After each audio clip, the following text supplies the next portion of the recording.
नमस्कार फ्रेंड्स। अब हम लोग ऑनलाइन आरटीआई कैसे फ़ाइल करते हैं उसके बारे में सीखेंगे। ऑनलाइन आरटीआई फ़ाइल करने के लिए सबसे पहले आपके पास जो भी ब्राउज़र हो, गूगल क्रोम या आप किसी पीसी से कंप्यूटर से फ़ाइल कर रहे हो, जो भी आपका अवेलेबल ब्राउज़र हो उस पर आप जाएंगे। उसके सर्च बार में क्लिक करेंगे और डालेंगे ऑनलाइन आरटीआई। ऑनलाइन आरटीआई डालेंगे तो आपका ऐसे विंडो खुलेगा। फर्स्ट आ गया RTI-online.gov.in। ये सेंट्रल गवर्नमेंट के लिए, स्टेट गवर्नमेंट का जो भी होगा तो ऑनलाइन आरटीआई जिस स्टेट का है उसके लिए डालेंगे। जैसे उत्तराखंड है तो यूके डाल देंगे, तो ये उत्तराखंड का आ गया। ऐसे यूपी का अगर है ऑनलाइन आरटीआई यूपी, लास्ट में जरूर देख लेना .gov.in होना चाहिए, वही गवर्नमेंट का साइट होगा, अदरवाइज़ आप कहीं और किसी के साथ फाइल कर जाएंगे। तो ऑनलाइन आरटीआई में क्लिक किया, इस पर क्लिक किया, ये ऐसे सर्च बार खुलेगा। ये सेंट्रल गवर्नमेंट का है तो इसमें ये लिखा हुआ है रेड से कि आप स्टेट गवर्नमेंट के साथ या जो केंद्र शासित प्रदेश हैं उनके साथ में आरटीआई नहीं फाइल कर सकते हैं, ये सिर्फ सेंट्रल गवर्नमेंट के लिए। तो इसमें ऊपर करेंगे, ऊपर कई बार है, होम है, पर सबमिट रिक्वेस्ट मतलब पहला आरटीआई एप्लीकेशन भरने के लिए। दूसरा, अगर आपका 30 दिन के अंदर रिप्लाई नहीं आया, आप उससे संतुष्ट नहीं तो फर्स्ट अपील करेंगे, उसका स्टेटस देख सकते हो। फिर log in, user contact, effective सारे हैं। तो आप इस पर फर्स्ट जो है सबमिट रिक्वेस्ट पे क्लिक करेंगे। सबसे लास्ट में जाएंगे तो यहाँ पे है कि मैंने टर्म्स एंड कंडीशन पढ़ ली हैं और इससे मैं जो है समझ लिया है, जितनी ऊपर गाइडलाइंस थी इस पर क्लिक करेंगे और सबमिट करेंगे तो ये एप्लीकेशन फॉर्म खुल जाएगा। अब आपको जो भी आरटीआई भरना है, जिस भी डिपार्टमेंट के साथ भरना है, मान लिया आपको यूपीएससी के साथ बनना है या जिसके भी साथ बनना हो, सेंट्रल गवर्नमेंट की जो भी अथॉरिटी है उसमें बनना है, आप क्लिक करेंगे तो इसमें बहुत सारे मिनिस्ट्रीज़ आ जाएंगे, मंत्रालय जो आ जाएंगे। मंत्रालय में आप जिसके साथ भी भरना चाहते हो आप भर सकते हो। तो इसमें आप जस्टिस, ये सारे बहुत सारे इसमें डिपार्टमेंट्स हैं, सिविल एविएशन, कॉर्पोरेशन, जिसके साथ भी जैसे मिनिस्ट्री ऑफ पंचायती राज है, टेक्सटाइल, टूरिज्म, ये सारे इसमें हैं। आप जिसके साथ भी भरना चाहो तो भर सकते हो। जैसे मिनिस्ट्री ऑफ ट्रैवल अफेयर्स है तो आप ट्रैवल अफेयर्स है, शिपिंग है, रेलवेज़ है, Panchayati Raj, mines, minority affairs, home affairs, extra ministry of education, for example education के लिए भर रहे हो आप तो इस पर क्लिक किया।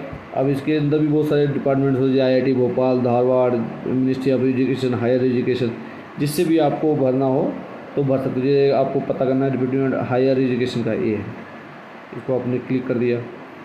अब इसमें आपका हायर एजुकेशन के साथ भर दिया। अब यहाँ पे आया सेकंड में आपको यूज़र आईडी भरनी है, जो मेल आईडी मैंने अपने डाल दिया। सेकंड में फ़ोन नंबर पूछा, फ़ोन नंबर डाल दिया।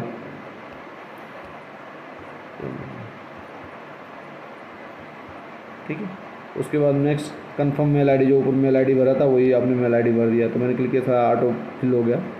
उसके बाद में आप नेक्स्ट पूछता है कि स्टेटस, आप गांव के रहने वाले हो या शायद रूरल या अर्बन, तो रूरल भर दिया, या अर्बन के हो तो अर्बन भर दिया। उसके बाद में एजुकेशन स्टेटस, आप लिटरेट पढ़े लिखे हो या अनपढ़ हो, तो जब एप्लीकेशन ऑनलाइन फाइल करो तो जाहिर बात आप पढ़े लिखे हो तो लिटरेट पर क्लिक किया। अब पढ़ाई की है तो कितनी की है, 12th हो या 12th से ज़्यादा हो या ग्रेजुएट हो, अबव ग्रेजुएट, तो मैंने अबव ग्रेजुएट भर दिया। फिर आपका फ़ोन नंबर भी मैंने भर दिया। ठीक,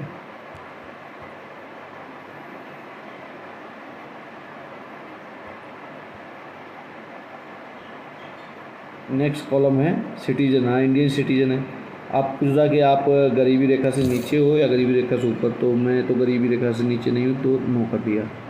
इसमें जो भी एप्लीकेशन आप जो भी क्वेश्चन पूछना चाहते हो, इसका आरटीआई का कोई फॉर्मेट नहीं होता है। जो आपको क्वेश्चन पूछना है वो जो इन्फॉर्मेशन चाहिए वो ले सकते हो, लेकिन इन पर किसी भी अथॉरिटी को क्वेश्चन नहीं कर सकते हो।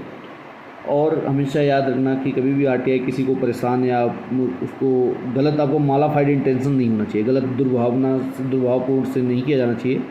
तो इसमें आपको जो भी इन्फॉर्मेशन है मांगनी है, जैसे मान लिया मुझे इसमें इन्फॉर्मेशन चाहिए, हायर एजुकेशन भरा, कोई पर्टिकुलर कॉलेज है मेरी एरिया में, पता करना है कि उसका एफिलिएशन है या नहीं है, उसने लिख रखा है तो उसका एफिलिएशन है या नहीं है, तो आप उसमें पूछ सकते हो आई वांट, या लिख सकते हो I want to no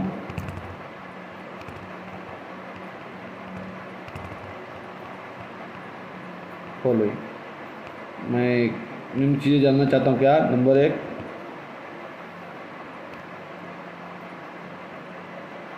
list of colleges which have certification from ministry of education. अब ये कोई जरूरी नहीं इंग्लिश में, आप हिंदी में, आप लैंग्वेज कोई भी हो सकती है, आप अंग्रेजी में हिंदी में लिख के अपना टाइप करके यहाँ पे कॉपी करके पेस्ट कर सकते हो, जो भी भाषा आती है आपको कर लिया। एक क्वेश्चन पूछ लिया। सेकंड क्वेश्चन मुझे मान लो पूछना है कि हाउ मैनी यूनिवर्सिटीज़ और फेक इन उत्तर प्रदेश।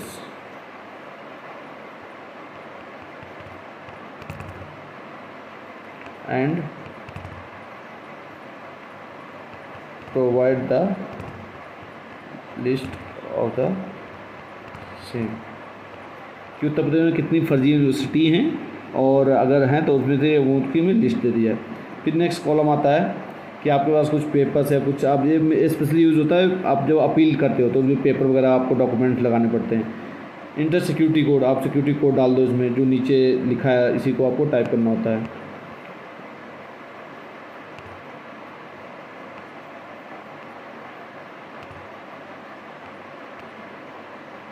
अगर पढ़ने में नहीं आया तो उसको रिफ्रेश कर सकते हो, जो आपका सही लगे वो उसके ऊपर 72 PVLA। और नेक्स्ट सबसे लास्ट में क्या है, मेक पेमेंट, आप पेमेंट कर दो ऑनलाइन। इधर का are you sure you want to submit RTI request, yes, तो आपने यहाँ पे आ गया पेमेंट के उस पर। पेमेंट इंटरफेस में इतने पेमेंट के लिए हैं, देखो आप इंटरनेट बैंकिंग थ्रू कर सकते हो, क्रेडिट कार्ड, डेबिट कार्ड, रुपए कार्ड, इनके इतने कर सकते हो पेमेंट, इसमें कर सकते हो। तो इसमें क्या क्लिक किया आपने, जैसे क्लिक करो पे में आ जाएगा, गेटवे आ जाएंगे, गेटवे पे क्लिक किया। अब इसमें बैंक सेलेक्ट करनी है आपको जो भी है। आप यहाँ पे क्या लिखा है, यहाँ पे गेटवे, आप पे के उस पर जैसे जाएंगे, पे पे क्लिक करेंगे तो पेमेंट पे चले जाएंगे। देखो ये में SBI के गेटवे पे लेके चली जाएगी, यहाँ पे खुलेगा।